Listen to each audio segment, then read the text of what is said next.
Video میں مسجد نبی کی بلڈنگ جو ڈیزائن کیے ہیں وہ شخص کون ہے ان کو جاننے کے لیے یہ ویڈیو دیکھتے ہیں.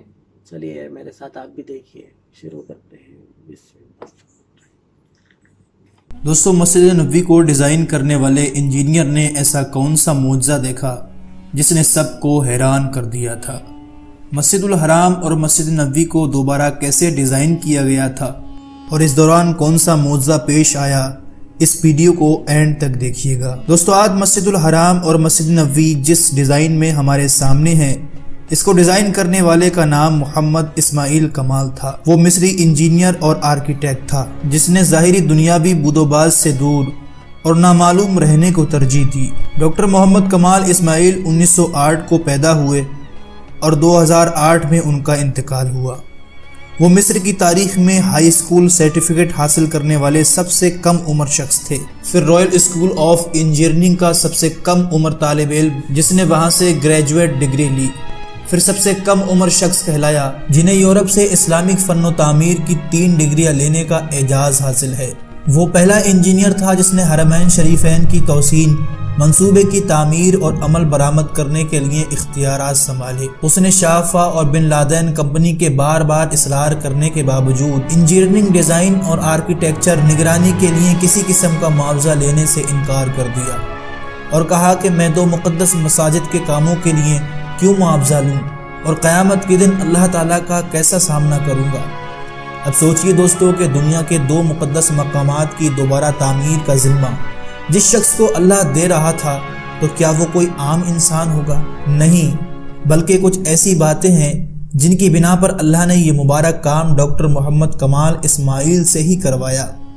ڈاکٹر محمد کمال اسماعیل کا کہنا تھا کہ ان کی زندگی بہت کم رہ چکی ہے اور وہ اپنی بقایا زندگی ان دونوں مقدس مقامات کی خدمت میں گزارنا چاہتا ہے، اور اس کے لیے اسے کسی دنیاوی معاوضے کی ضرورت نہیں بلکہ اس کا معاوضہ اسے اللہ دے گا. اس بات میں دوستو کوئی شک نہیں تھا کہ اللہ نے اس کو اس مبارک کام کے لیے ہی چنا تھا. ان کی عمر اسی سال تھی جب انہوں نے مسجد الحرام اور مسجد نبوی کی تعمیر اور ڈیزائن کے کانٹریکٹ پر سائن کیے. اس کے بعد وہ مرتے دم تک عبادت الہی میں مصروف رہا اور دنیا اور میڈیا کی نظروں سے دور ہٹ کر گمنام رہ کر حرمین شریفین کی خدمت کی. اس عظیم آدمی کی حرمین شریفین میں نصب کیے گئے سفید پتھر کے حصول کی بھی بڑی دلچسپ کہانی ہے. یہ وہ پتھر ہے جو حرمین شریفین میں لگا ہے. یہ پتھر ایک نایاب پتھر ہے جو پورے دنیا میں صرف یونان کے ایک چھوٹے سے پہاڑ میں دستیاب تھا، اور اس کی خصوصیت یہ ہے کہ گرمی کو جذب کر کے فرش کی سطح کو ٹھنڈا رکھتا ہے. ڈاکٹر محمد کمال سفر کر کے یونان پہنچے اور حرم کے لیے کافی مقدار تقریباً آدھا پہاڑ خریدنے کا معاہدہ کیا. معاہدے پر دستخط کر کے وہ واپس مکہ لوٹے اور سفید پتھر آ گیا اور حرم شریف میں پتھر کی تنصیب مکمل کرائی. جب حرم شریف کی تعمیر مکمل ہوئی تو سعودی بادشاہ نے ڈاکٹر محمد کمال کو وہی پتھر مسجد نبوی میں بھی استعمال کرنے کی فرمائش کی، لیکن اس دوران پورے 15 سال گزر چکے تھے. ڈاکٹر محمد کمال کو جب بادشاہ نے مسجد نبوی میں بھی ویسا ہی ماربل لگانے کو کہا تو وہ بہت پریشان ہوئے، کیونکہ اس دنیا میں واحد جگہ یونان ہی تھی جہاں وہ پتھر دستیاب تھا، جو کہ آدھا پہاڑ وہ پہلے ہی خرید چکے تھے. انجینئر محمد کمال بتاتے ہیں کہ وہ یونان میں اسی کمپنی کے چیف ایگزیکٹو کے پاس گئے، ان سے ملے اور ماربل کے بقایا مقدار جو بچ گئی تھی اس کے بارے میں پوچھا تو چیف ایگزیکٹو نے بتایا کہ وہ ماربل تو ہم نے آپ کے جانے کے بعد ہی بیچ دیا تھا، اب تو 15 سال ہو گئے ہیں. وہ سن کر ڈاکٹر محمد کمال بہت افسردہ ہوا اور میٹنگ چھوڑ کر جانے لگے تو وہاں موجود آفس سیکیورٹی سے ملے اور گزارش کی کہ مجھے اس شخص کا پتہ بتاؤ جس نے بقایا تمام ماربل کی مقدار خریدی. تو اس نے کہا کہ پرانا ریکارڈ تلاش کرنا تو بہت مشکل ہے، لیکن آپ مجھے اپنا فون نمبر دے دیجئے، میں تلاش کرنے کی کوشش کرتی ہوں. انہوں نے اپنا فون نمبر اور ہوٹل کا پتہ دیا اور اپنے ہوٹل واپس آ گئے. دفتر چھوڑنے سے پہلے ڈاکٹر محمد کمال نے سوچا کہ مجھے کیا ضرورت ہے کہ کسی نے خریدا ہو، اللہ خود ہی بندوبست کر دے گا. پھر اگلے دن ایئرپورٹ پر جانے سے چند گھنٹے قبل اسے ایک فون کال آئی کہ مجھے ماربل کے خریدار کا ایڈریس مل گیا ہے. ڈاکٹر محمد کمال یہ سن کر بہت خوش ہوا، لیکن ساتھ ساتھ انہیں یہ ڈر بھی تھا کہ اتنا لمبا عرصہ گزر جانے کے بعد اس خریدار سے ملاقات ہو پائے گی یا نہیں. وہ دفتر پہنچے تو سیکیورٹی نے کمپنی کا پتہ بتایا جس نے ماربل خریدا تھا، اور جب ڈاکٹر کمال نے پتہ دیکھا تو کچھ دیر کے لیے اس کا دل دھڑکنا بھول گیا، پھر زور کا سانس لیا کیونکہ وہ کمپنی جس نے ماربل خریدا تھا وہ ایک سعودی کمپنی تھی۔ ڈاکٹر کمال نے سعودیہ کی فلائٹ پکڑی اور اسی دن وہ سعودی عرب پہنچا اور سیدھا اس کمپنی کے دفتر پہنچا اور ڈائریکٹر ایڈمن کو ملا اور پوچھا کہ آپ نے اس ماربل کا کیا کیا جو یونان سے خریدا تھا؟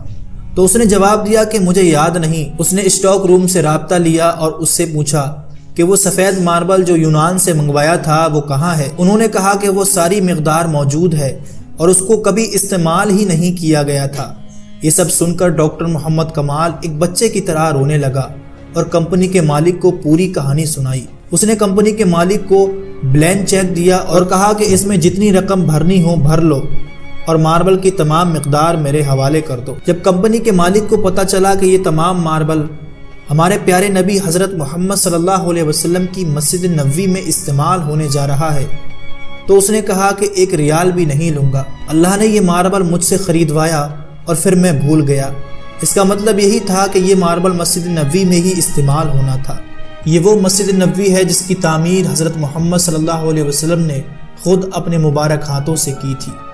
یہ وہ جگہ ہے جہاں آپ صلی اللہ علیہ وسلم کی اونٹنی رکی تھی۔ یہ وہ جگہ ہے جس کی ایک ایک اینٹ خلفائے راشدین حضرت ابو بکر اور حضرت عمر نے اپنے ہاتھوں سے رکھی تھی۔ وہ کتنے خوش قسمت لوگ ہیں جن کو اللہ نے اپنے 2 مقدس مقامات کی تعمیر کے لیے چنا، جہاں تمام اختلافات بھلا کر دنیا بھر کے تمام مسلمان کے دل ایک ہو جاتے ہیں، جہاں دنیا بھر سے ہزاروں مسلمان ہر سال اپنے ایمان کی مضبوطی کے لیے آتے ہیں۔ یہ کتنی عظیم بات ہے کہ ایک شخص جس نے اپنی پوری زندگی، اپنا پورا کریئر، اپنی کمائی اللہ کے ان 2 مقدس مقامات کے لیے وقف کر دی۔ وہ کوئی دوسرا بڑا پروجیکٹ بھی لے سکتا تھا جہاں سے اس کو بے تحاشا دولت مل سکتی تھی، لیکن اللہ نے ڈاکٹر کمال کو ان کے مضبوط ایمان اور نیک جذبے کی بدولت ہی اس مبارک کام کے لیے چنا۔ یہ ویڈیو اگر آپ کو پسند آئی ہو تو اسے لائک اور اپنے دوستوں کو ضرور شیئر کریں۔ الحمدللہ آج اس عمارت کی ڈیزائن اور کام کرنے والوں کا جاننے کا معلوم ہوا۔ بہت اچھا لگا اس ویڈیو کو دیکھ کر، اور آپ بھی خوش ہوئے ہوں گے۔ ایسے ہی ویڈیو دیکھنے کے لیے میرے یوٹیوب چینل کو بھی سبسکرائب کیجیے، اور اس میں کیا نیا کرنا ہے یہ بھی بتائیں کمنٹ میں آ کے، تاکہ میں بھی اچھی طرح سے ویڈیو بنانا سیکھ رہا ہوں۔ انشاءاللہ سیکھ جاؤں گا، اور دعا میں یاد رکھیے۔ آج ماشاءاللہ یہ بہت خوشی کی بات ہے کہ ہم لوگ یہ بات جان پائے کہ کس نے ڈیزائن بنانے میں مدد کی اور کس نے اس نبی صلی اللہ علیہ وسلم کے آس پاس کی جگہ کو بنانے میں ہاتھ رکھے۔ بہت بہت شکریہ آپ لوگوں کا یہ دیکھنے کے لیے۔